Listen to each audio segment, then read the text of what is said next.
پھلوں سے جلد کی حفاظت۔ وہ خواتین جو اپنی جلد کی حفاظت زیادہ بہتر طریقے سے کرنا چاہتی ہیں، انہیں چاہیے کہ وہ پھلوں کا استعمال کریں، کیونکہ ہر پھل اپنے اندر غذائیت کا خزانہ لیے ہوئے ہیں، لہذا ان سے کنارہ کشی اختیار کرنا کسی طور پر بھی درست نہیں، البتہ اعتدال سے کھائیں۔ جن خواتین کو ذیابیطس کی شکایت ہو وہ میٹھے پھل معالج کے مشورے کے بغیر نہ کھائیں۔ کیلا خشک جلد کے لیے بے حد مفید ہے۔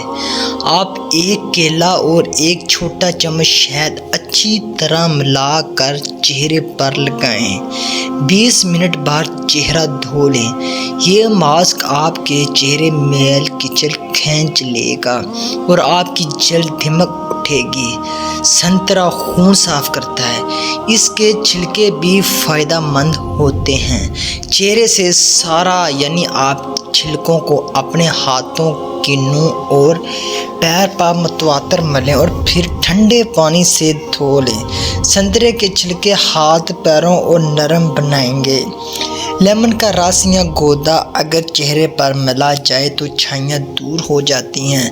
اگر دانتوں اور مسوڑوں پر لیمن کا رس ملا جائے تو دانتوں میں جمع ہوا میل بھی اترنے لگتا ہے اور پائرز یعنی ٹھیک ہو جاتا ہے۔ اگر لیموں کے چھلکوں کو باریک پیس کر حسب ضرورت کسی بھی کریم میں ملا کر آنکھوں کے گرد سیاہ حلقوں پر لگایا جائے تو حلقے دور ہو جاتے ہیں۔ چکوترے کے چھلکوں میں تیل ہوتا ہے، لہذا انہیں نہ پھینکیں۔